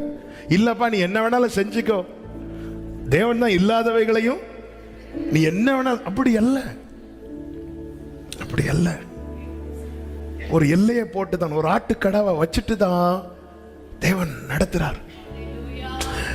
ஆபிரகாமுடைய விசுவாசம் என்னன்னா, ஈசாக்க பிளந்து போட்டாலும் கர்த்தரால உயிர்ப்பிக்க முடியும். அதனால பலியாகவே ஒப்பு கொடுத்தான். விசுவாசத்தினாலே ஆபிரகாம் பலியாகவே அந்த தீர்மானத்தோடு வந்தான். ஆனா விசுவாசத்தோடு போறான். என்ன விசுவாசம்னா, நானும் பிள்ளையாண்டனும் போய் தொழுது கொண்டு வருவோம். இப்ப நான் என்ன, ஆபிரகாமுடைய ஃபெய்த் என்ன, நான் வெட்டி போடுவேன். கர்த்தர் வார்த்தை இருக்கிறது, வார்த்தை என்ன செய்யும், உயிர்ப்பிக்கும். அப்படியே வார்த்தை என்ன, ஈசாக்கின் இடத்துல ஒன்று சந்ததி விளங்குண்டார். நான் என்னதான் வெட்டி போட்டாலும் அந்த வார்த்தை தானே. அவ இந்த நம்பிக்கையில் போறான். ஆண்டவர் திராணி தெரியுங்க. ஒரு பையன் துடிக்கிறத தகப்பனால தாங்க முடியுமா? கர்த்தர் இந்த இடத்துல தம்முடைய வல்லமை எப்படி வேணாலும் காண்பித்திருக்கலாம். ஆனா ஆண்டவர் அப்படி அல்ல. இதுக்கு மேல இவன் தாங்க மாட்டான்னு சொல்லிட்டு ஒரு ஆட்டுக்கடாவை எங்க கொண்டு வந்து நிறுத்திட்டு ஈசாக்கு மேல ஒரு கீறல் கூட விழாதபடிக்கு இன்னைக்கு தேவன் நடத்த விடுறாருன்னா, ஒரு ஆபிரகாமுக்கு ஈசாக்கின் திராணி தெரிஞ்சு வீட்டில இருந்த விறகு அவன் தலை மேல தூக்கி வைக்காம 3 நாள் அவனை ஃப்ரீயா நடத்தி விட்டு மலையடி வாரத்துக்கு கீழே வந்ததும் அந்த கழுதைக்கு மேல இருந்த விறகுகளை அவன் மேல வைத்து நடத்தி கொண்டு போவானா, ஒரு உலக தகப்பனுக்கு தன் பிள்ளையுடைய திராணி தெரியுமானால் பரலோக தகப்பனுக்கு அவருடைய பிள்ளைகளுடைய திராணி தெரியாதோ? இந்த வருஷம் கடினமா தாங்க இருந்துச்சு. ஒவ்வொரு நாளும் கஷ்டமா தான் இருந்துச்சு. ஒவ்வொரு வாரம் கஷ்டமா தான் இருந்துச்சு. ஒவ்வொரு மாசம் கஷ்டமா தான் இருந்துச்சு. இந்த 11 மாதம் வேதனையா தான் இருந்துச்சு. ஆனா அந்த 11ஐயும் கடக்க தேவன் பாராட்டின கிருபைகளை நினைத்து பாருங்கள். பல இரவுகள் கண்ணீர் தான், பல இரவுகள் நெருக்கங்கள் தான். ஆனா உங்களை விட லகுவான சுமை சுமந்த அநேகர் இன்னைக்கு இல்ல. நாம நிற்க காரணம் என்ன தெரியுமா? கர்த்தர் என்னை கைவிடவில்லை. இதுக்கு மேல இடம் கொடுத்திருந்தார்னா இன்னைக்கு நீங்க சந்திச்சிருக்கிறீங்க. இதுக்கு மேல ஒரு பாயிண்ட்க்கு இடம் கொடுத்திருந்தா கூட இன்னைக்கு இல்ல. 104வது சங்கீதத்துல அந்த தண்ணீர்கள் அவருடைய கண்டிதத்தால் ஓடுகிறதாம், ஓடி மேடும் பள்ளங்கள் ஏறி அதற்கான ஸ்தானத்துல போய் நிற்கிறது என்று வேதம் சொல்லுகிறது. அதனுடைய 9வது வசனத்தை வாசிங்க. அவைகள் திரும்பவும் வந்து, இந்த வார்த்தையை பாருங்க, அவைகள் திரும்பவும் வந்து பூமியை மூடிக்கொள்ளாதபடி இருக்கும் எல்லையை அவைகளுக்கு ஏற்படும். அப்ப திரும்ப வந்துச்சுன்னா சில காரியங்களை தேவன் அவருக்கு தெரியும். திரும்ப வந்துச்சுன்னா அது என்ன செஞ்சிருமா? மூடிக்கொள்ளுமா. இன்னைக்கு வரை நாம் சந்தித்த பிரச்சனைகளே இல்லைன்னு, சந்தித்த பிரச்சனைகள் அநேகம் இருந்தோம். இன்னும் அவைகள் நம்மை மூடிக்கொள்ளாம இருக்க காரணம் என்ன? கர்த்தர் ஒரு எல்லையை அவைகளுக்கு ஏற்படுத்தி இருக்கிறார். இல்லைன்னா தாவீது மாதிரி நம்ம சொல்லிருப்போமே, என் துக்கத்திலேயே விடலையே, விட்டு கொடுக்கலையே, விட்டு கொடுக்கலையே சாத்தான் கையிலும். அதனாலதான் தாவீது சொல்ல, என்ன தண்டித்தா ஆனா சாவுக்கு ஒப்பு கொடுக்கல. ஆண்டவர் அந்த எல்லையை மட்டும் குறிக்கலன்னா எத்தனை பிரச்சனைகள் நம்மள அப்படியே மூடி இருக்கும். தாவீது சொல்ற, எங்களெல்லாம் உயிரோடையே விளங்கி இருப்பார்கள். மூடலையே, அடிச்சுட்டு தான் இருக்கு ஆனா மூடலையே. ஹல்லேலூயா. அடிச்சுட்டு தான் இருக்கு, மூடல. அவர் எல்லையை போட்டார். அவருக்கு தெரியும் இதுக்கு மேல இடம் கொடுத்தா, இதுக்கு மேல இடம் கொடுத்தா. சொல்லுங்க, இயேசு நல்லவர், இயேசு நல்லவர். இதுக்கு மேல இடம் கொடுக்க மாட்டார். ஹல்லேலூயா. அதனாலதான் வேதம் சொல்லுகிறது, நாகும் 1:12, உன்னை நான் சிறுமைப்படுத்தினேன், இனி உன்னை சிறுமைப்படுத்தாதிருப்பேன். அவருக்கு தெரியுங்க, இதுக்கு மேல உன்னை நான் சிறுமைப்படுத்தினேன்பா, ஆனா இனி உன்னை சிறுமைப்படுத்தாதிருப்பேன். ஏசாயா 57:16 நான் எப்பொழுதும் வழக்காட மாட்டேன், நான் என்றைக்கும் கோபமாக இருப்பதில்லை, ஏனென்றால் வாசிங்க, ஆவியும் நான் உண்டு பண்ணின ஆத்துமாக்களும் என் முகத்துக்கு முன்பாக. அவருக்கு தெரியுங்க. அப்ப நம்ம சோர்ந்து போறதை அவர் விரும்பவில்லை. ஆமென். பிரச்சனைகள் நம்மை மூடி போடுவதை அவர் விரும்பவில்லை. கர்த்தர் ஒரு தீர்மானத்தை வைத்து நடத்துகிறார் என்றால், கர்த்தாவே நீர் நல்லவர். சில வார்த்தைகள் சொல்லும் போது இருதயம் ஆண்டவரை துதிக்க துதிக்க துடிக்குது. ஆமென். ஹல்லேலூயா. நம்ம சந்தித்த பிரச்சனை நம்மளை மூடி போட்டிருந்தா, பிரச்சனை நம்மளை மூடிட்டுன்னா அடுத்து சொந்தக்காரங்கள்லாம் உறவுகள்லாம் சேர்ந்து நம்மளை வச்சு மூடிடுவாங்க. விடலையே ஆண்டவர், விடலையே, இல்லைன்னா என்னைக்கோ நம்மளை மூடி போட்டிருப்பான். ஹல்லேலூயா. சுவர்புறமாக திரும்பி அழுத எசேக்கியா சொன்னாரு, பொழுது விடிந்து பார்த்தா நான் இருக்க மாட்டேன்னாரு. 15 வருஷம் இருந்தார். மூடி போட விடலையே. ஆண்டவர் எல்லை குறித்து தான் அனுமதித்திருக்கிறார். வரதை பார்த்து எல்லை குறிக்கிறவர் அல்ல, எல்லை குறித்து அனுமதிக்கிறவர். எவ்வளவு வேணாலும் அடிச்சுக்கோ, ஆனா இவ்வளவுதான். ஆமென். ஹல்லேலூயா. இந்த 2 காரியத்தை சொல்லி முடிக்கிறேன். 6வது புரிந்து கொள்ள வேண்டிய காரியம் என்ன தெரியுமா? தேவ திட்டம் நிறைவேற பிரச்சனைகள் மாற வேண்டும் என்ற அவசியம் இல்லை. பிரச்சனை ஒரு பக்கம் இருந்தாலும் தேவ திட்டம் நிறைவேறி கொண்டுதான் இருக்கும். 2 கொரிந்தியர் 12க்குள்ளே திரும்ப வருவோம். 7 முதல் 10 வரை உள்ள வசனங்கள். அது என்னை விட்டு நீங்கும்படிக்கு நான் 3 தடவும் ஜெபம் பண்ணினேன். 8வது வசனத்துல சொல்றார். 9வது வசனத்துல என் கிருபை உனக்கு போதும், என் கிருபை உனக்கு போதும், பலவீனத்திலே என் பலம் பூரணமாய் விளங்கும். என் பலன் எதுல தான் விளங்குறதா? பலவீனத்துல. 10வது வசனத்தை வாசிங்க. அந்தபடி நான் பலவீனமாய் இருக்கும், நான் பலவீனமாய் இருக்கும் போதே பலமுள்ளவனாய் இருக்கிறேன். அதான் ஆண்டவரே, இது மாறிட்டுன்னா நான் அதை செய்ய முடியும். அப்படி அல்ல. சில காரியங்களை தேவ திட்டம் நிறைவேற சில காரியங்கள் மாற வேண்டும் என்ற அவசியம் இல்லை. கர்த்தர் தான் செய்ய நினைத்தது தடைபடாது. எனக்கு இப்படி இருந்துட்டுனா அப்படி இருந்துன்னா, அதான் நம்முடைய நினைவுகளே அவருடைய நினைவுகள் அல்ல. பவுல் அப்படிதான் நினைச்சார், இது மட்டும் மாறிட்டுன்னா நம்மளால முடியும். இல்லை, உன் பலவீனத்தில் என் பலன் பூரணமாய் விளங்கும். சில நேரத்தில் தேவன் நியமித்திருப்பார், இப்படிதான் நடக்கணும். எனக்கு மட்டும் இது இருந்துச்சுன்னா ஒன்றும் பண்ண முடியாது. இருந்துச்சுல்ல பவுல, இதுக்கு முன்னாடி ஓடி பாதியில் விழுந்தீங்களா? எனக்கு மட்டும் இந்த லாங்குவேஜ் தெரிஞ்சிருந்தா, எனக்கு மட்டும் இது தெரிஞ்சிருந்தா, எனக்கு மட்டும். தேவத்திட்டம் நிறைவேறுவதற்கு நம்முடைய பலவீனங்களோ நம்முடைய குறைகளோ தடையல்ல. காரணம், அவர் தெரிந்தெடுத்ததே இதை வச்சுதான்.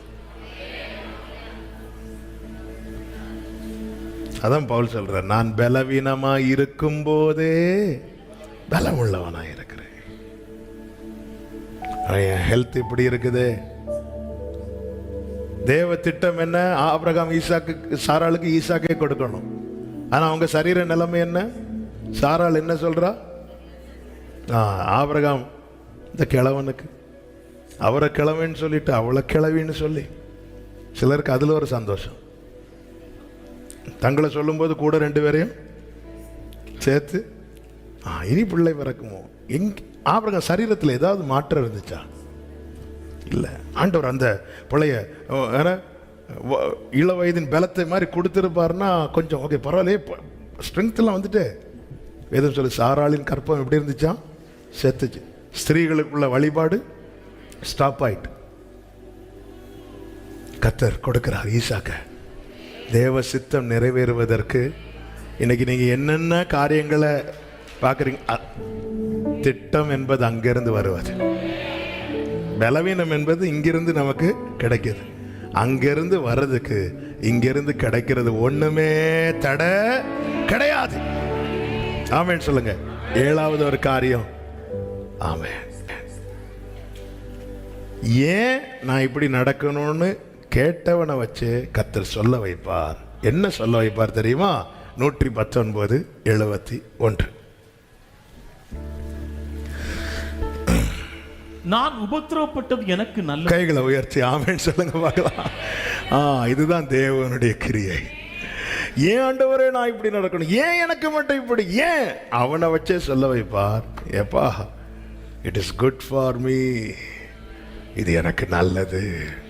இதுதான் தேவன், இதுதான் நம்முடைய தேவன். காரணம், அவருடைய திட்டத்தில் என்ன கிடையாது, தீமை கிடையாது. ஆமென். நான் ஏன் ஏன் என்று கேள்வி எழுப்பன வச்சு கர்த்தர் பதிலையும் சொல்ல வச்சுட்டார்.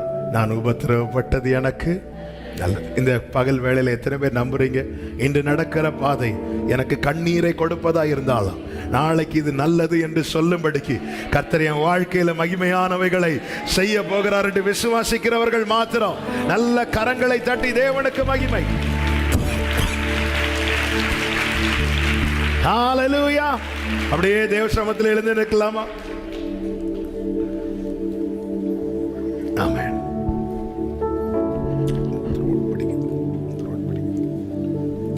ஹalleluya. முடிந்தவர்கள் எல்லாம் எழுந்து நின்று எல்லாரும் என்ன சொல்லி பாட போறோம் தெரியுமா? நம் இயேசு நல்லவர்னு சொல்லி பாட போறோம். நம் இயேசு நல்லவர், ஒருபோதும் கைவிடா. 7 காரியம் உங்களுக்கு ஞாபகம் இருக்கான்னு தெரியல, ஞாபகம் இருக்குதா? என்ன சொல்லுங்க பார்க்கலாம். இப்படி கேட்டா எப்படி சொல்றதுக்கு? ஆமென். 1, தேவன் தீர்மானிக்கிறது தான் நடந்துட்டு இருக்கு.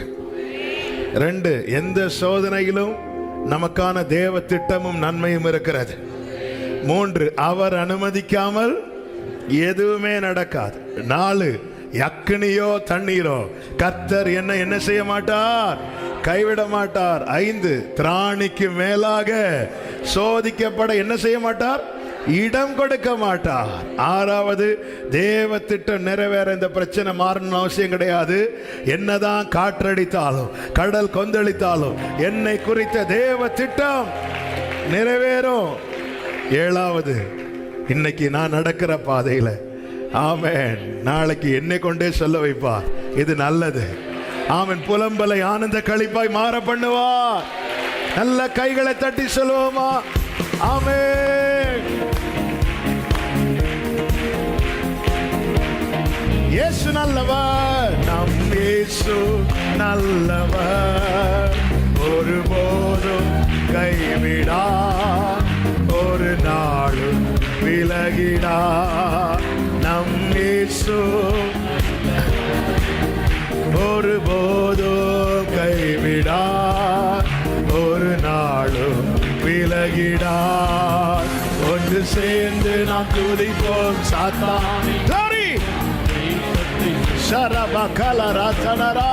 ஒன்று சேர்ந்து நாம் துதிப்போம் சாத்தானை. ஒரு விஷயம் கூட, நம் இயேசு நல்லவர், நம் இயேசு நல்லவர், ஒருபோதும் கைவிடா, ஒரு நாளும் விலகிடா. சொல்லுங்க, நம் இயேசு நல்லவர். இயேசு நல்லவர் அறிக்கை செய்யுங்க. கைவிடல, கைவிட மாட்டார். சொல்லுங்க, அதிசயமானவர், அதிசயமானவர், ஆறுதல் தருகிறார். அதிசயமானவர், ஆறுதல் தருகிறார். சர்வ ஓரபல கமதனரா சேரபப்ராலராஜனரா.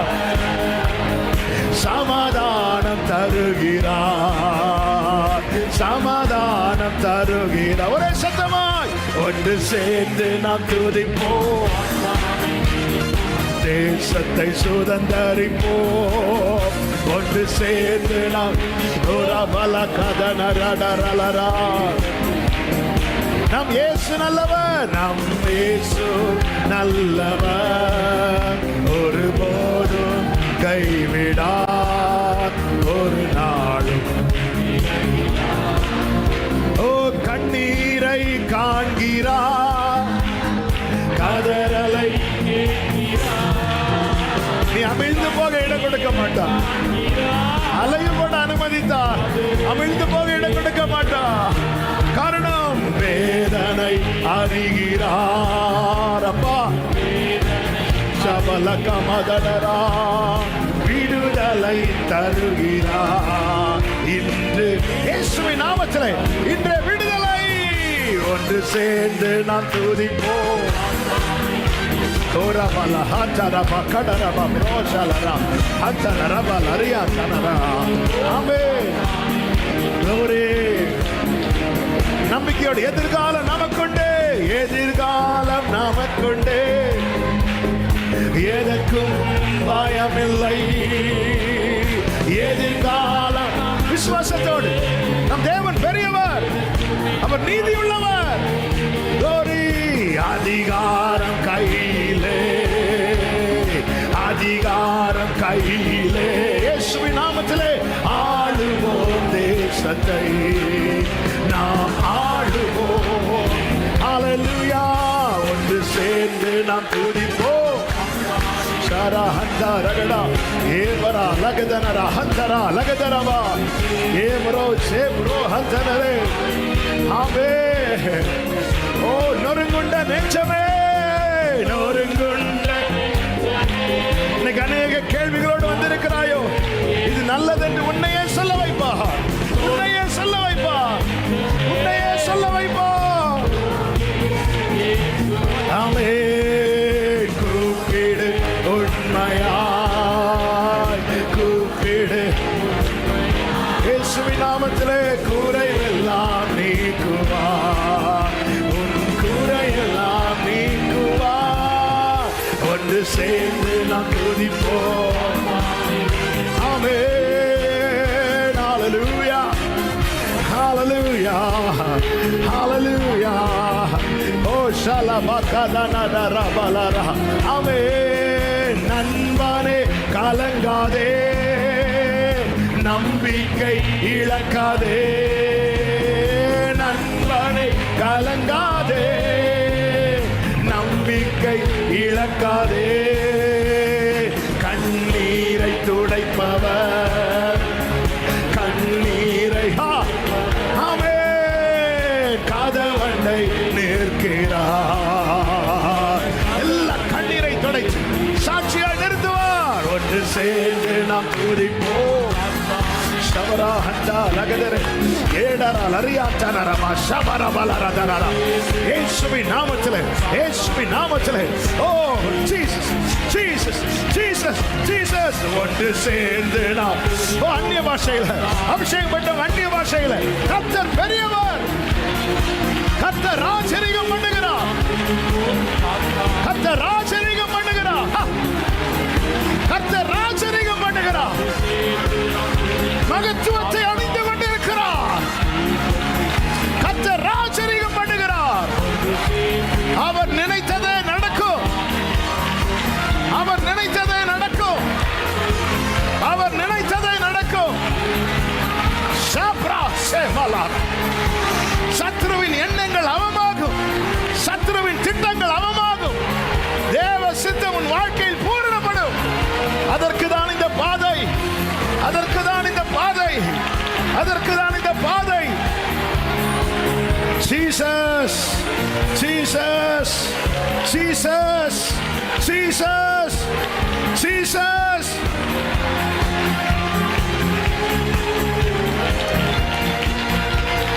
glory பலரதடரபா. நல்ல கரங்களை தட்டி நாளைக்கு நல்லதென்று சொல்ல போகிறாய். இந்த சூழ்நிலையை நாளைக்கு நீ நல்லதென்று சொல்ல போற. தாவீதை சொல்ல வைத்தவர் உன்னையும் சொல்ல வைப்பா. Jesus, glory. நல்லதுன்னு சொல்ல வைப்பா. சகோதரி, நெருக்கப்பட்டு ஒடுக்கப்பட்டு வேதனையோடு வந்திருக்கிறாயோ, இதெல்லாம் நன்மையா மாற போகுது. சகோதரா, இந்த அழுகையின் பள்ளத்தாக்கு நீரோற்றாய் மாற போகுது. இதெல்லாம் என் நன்மைக்காக சொல்ல போற. கர்த்தர் அப்படி மாற்றுகிறார், கர்த்தர் அப்படி மாற்றுகிறார், என் தேவன் அப்படி மாற்றுகிறார். Jesus, Jesus, Jesus. கர்த்தர் நல்லவர், என் இயேசு நல்லவர், தீமையே நினைக்காதவர். ஹல்லேலூயா, Hallelujah. Hallelujah. Hallelujah. He's so good. அவர் நல்லவர். அவர் எப்படி தீமை யோசிப்பா?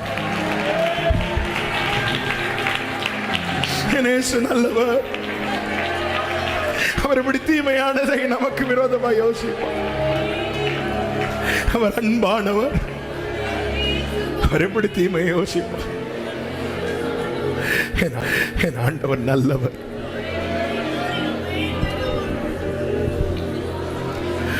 ஒரு பலக்கமர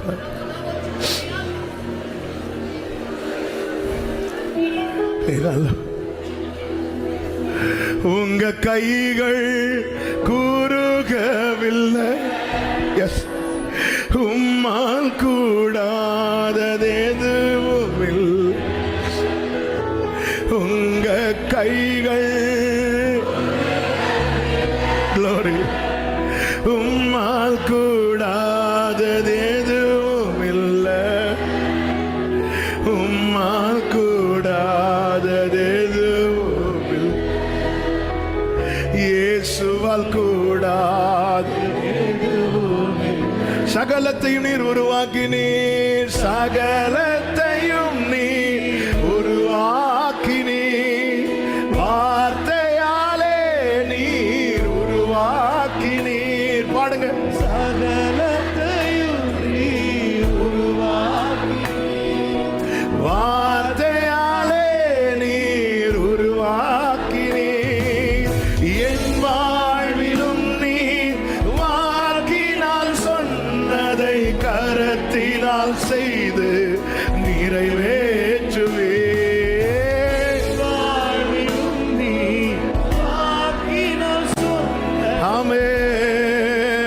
விசுவாசத்தோடு ரெண்டு கைகளை உயர்த்தி, உங்க கைகள் குறுகல.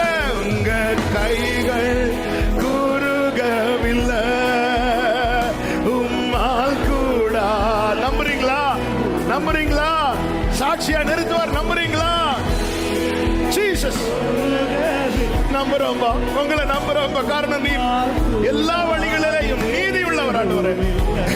ஆமென். உம்மால் கூடாது.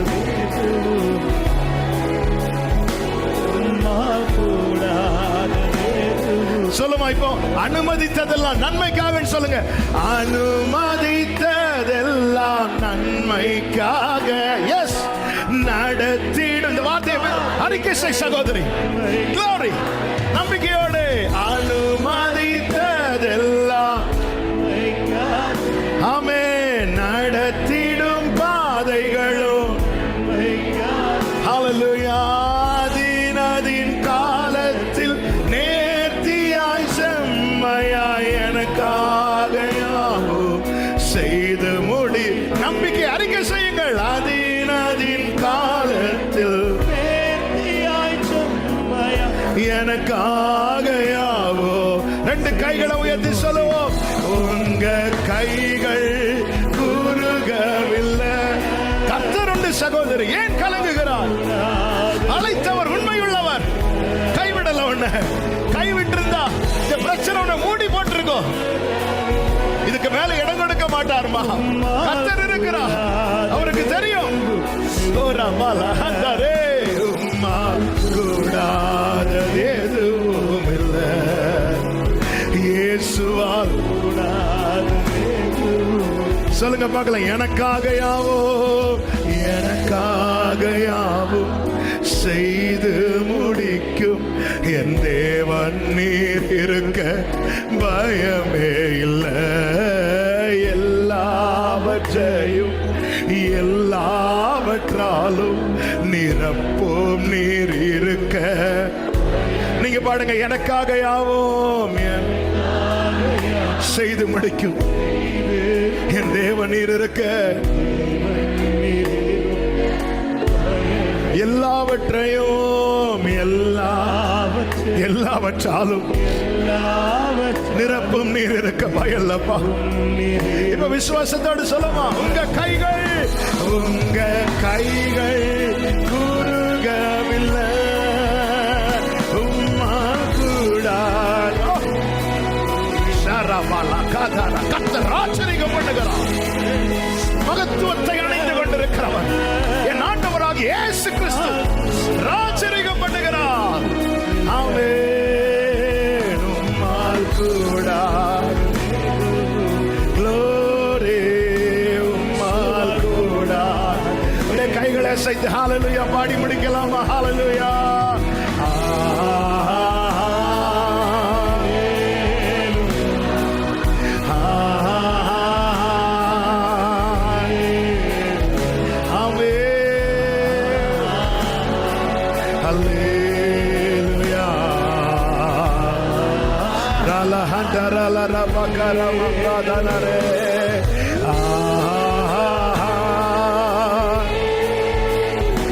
Jesus.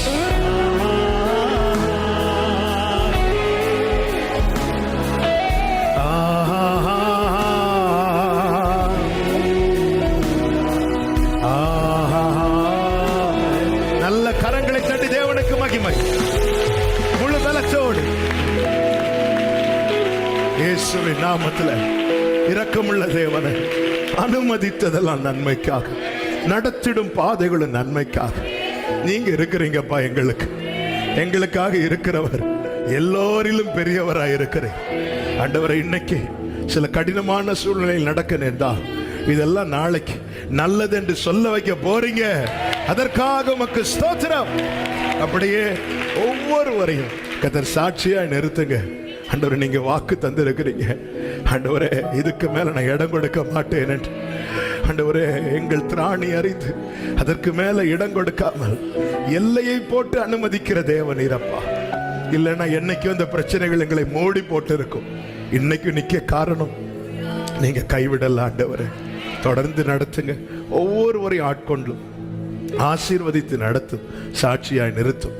மகிமை கனம் எல்லாம் ஒருவருக்கே செலுத்துகிறோம் இரட்சகர் இயேசுவின் நாமத்தில் பிதாவே, ஆமென். சேர்ந்து சொல்லுவோம். என் ஆத்துமாவே கர்த்தரை ஸ்தோத்திரி, முழுவதுமே அவருடைய பரிசுத்த நாமத்தை ஸ்தோத்திரி.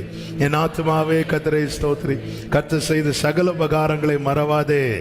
ஆமென். நம்முடைய கர்த்தராகிய இயேசு கிறிஸ்துவின் கிருபையும் பிதாவாகிய தேவனுடைய அன்பும் பரிசுத்த ஆவியானவருடைய ஐக்கியமும் சிநேகமும் பாதுகாவலும் நம் அனைவரோடும் எல்லா பரிசுத்தவான்களோடு கூட, விசேஷமாய் இப்படிப்பட்ட பாதையில் நடக்கிற ஒவ்வொருவரோடு கூட கர்த்தருடைய வருகை மட்டும் தங்கியிருப்பதாக. ஆமென். ஹalleluya. God bless you. கர்த்தர் உங்களை ஆசீர்வதிப்பாராக.